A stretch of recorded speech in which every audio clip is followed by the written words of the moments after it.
Shalom, warga Gereja Kemah Injil Indonesia daerah Bali yang saya kasihi di dalam Tuhan Yesus Kristus.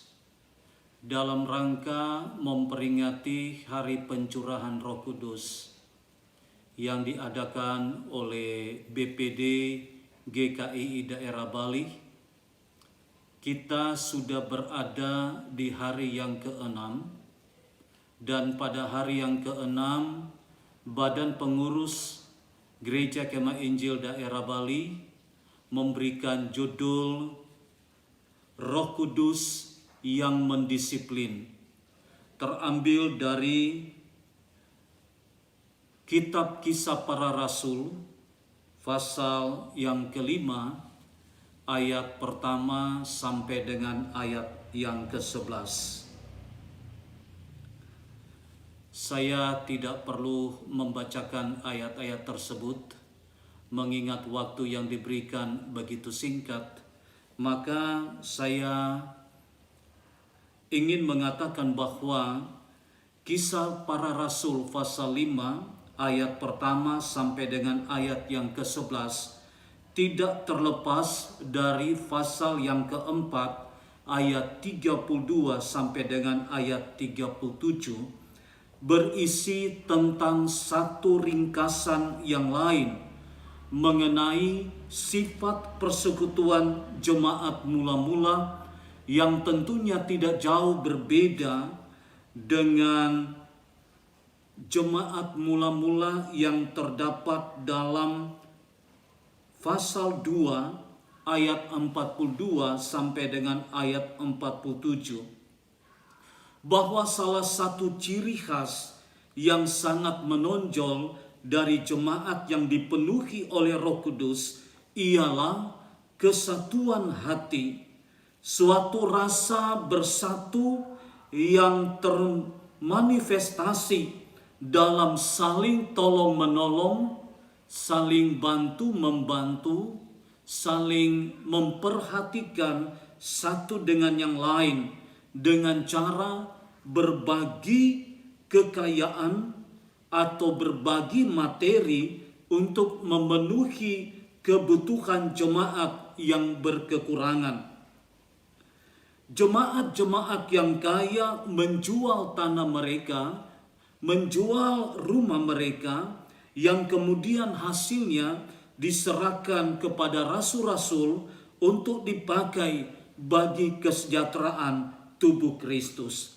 Bapak, Ibu, dan saudara-saudara yang terkasih di dalam Tuhan, Kisah Rasul pasal 5 ayat 1-11 memberitahukan kepada kita bahwa gereja mula-mula tidak terlepas dari berbagai persoalan yang muncul di tengah-tengah jemaat.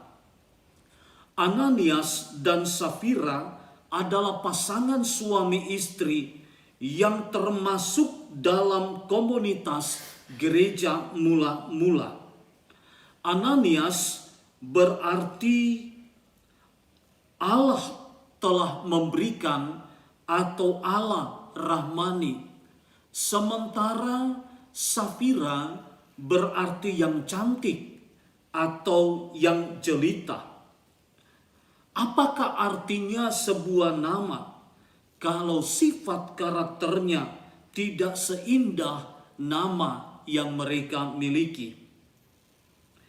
Ananias dan Safira bersepakat untuk menjual sebidang tanah, dan mereka memutuskan bahwa dari hasil penjualan tanah, sebagian akan mereka tahan sebagai milik pribadi dan sebagian diserahkan kepada rasul untuk dibagi-bagikan kepada jemaat-jemaat yang berkekurangan.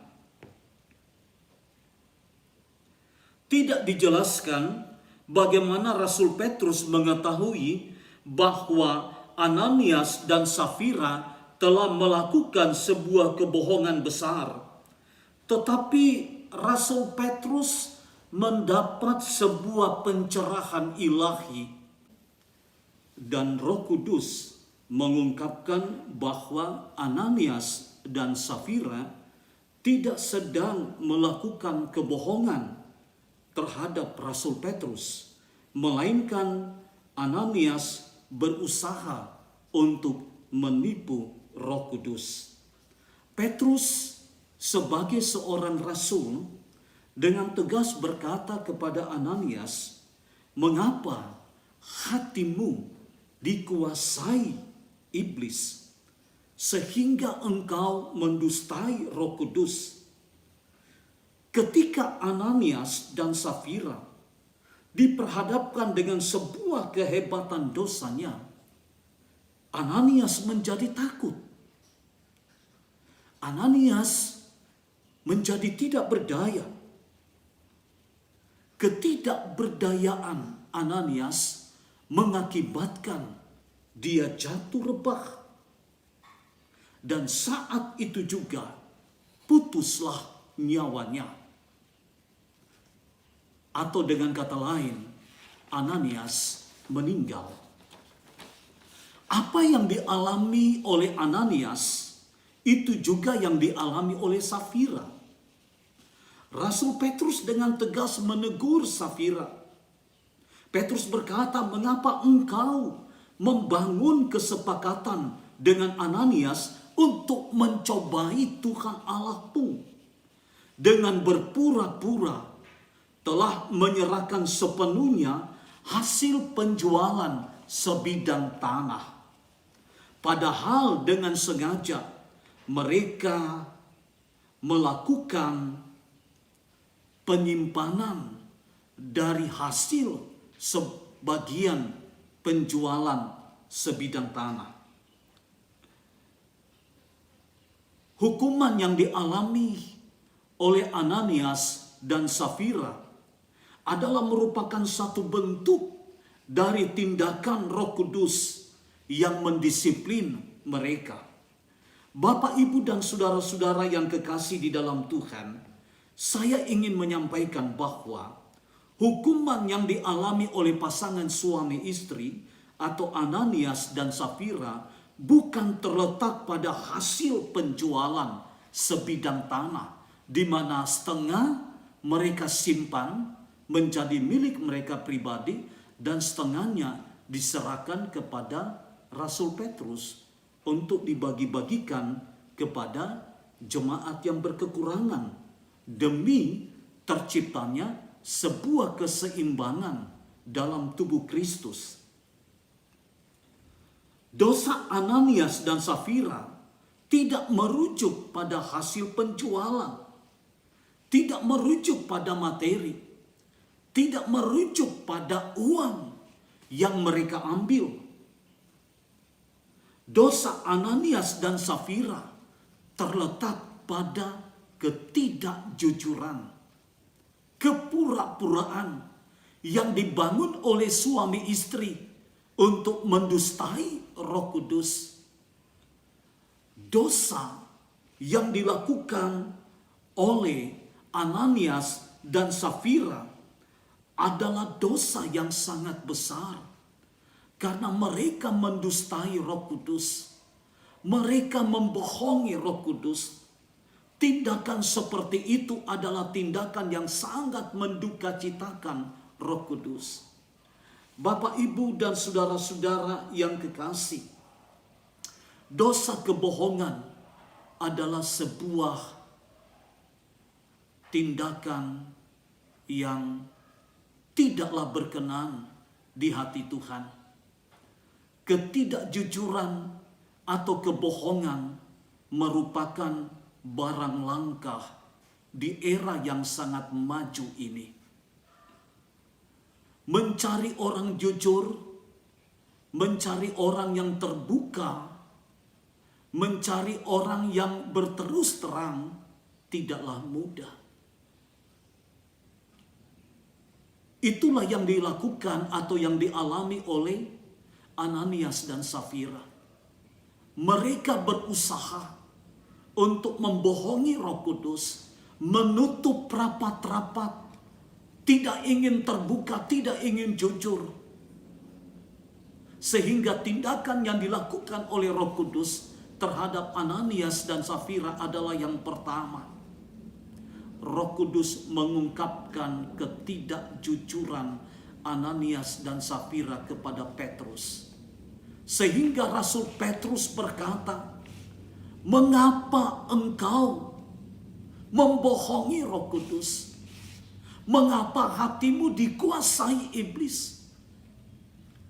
Sehingga yang terjadi adalah kepura-puraan, ketidakjujuran. Tindakan yang dilakukan oleh Roh Kudus adalah merupakan sebuah tindakan untuk mendisiplin mereka. Yang kedua yang dilakukan oleh Roh Kudus adalah tindakan yang cukup berat. Ananias dan Safira pada akhirnya meninggal. Bapak, Ibu, dan saudara-saudara yang kekasih di dalam Tuhan, ketidakjujuran atau kebohongan adalah salah satu sifat yang tidak disukai oleh Tuhan. Marilah kita menjadi orang-orang Kristen yang tidak berpura-pura. Marilah kita menjadi orang Kristen yang jujur, yang terbuka di hadapan Tuhan, dan tidak harus membohongi diri dengan menutupi segala sesuatu yang kita lakukan.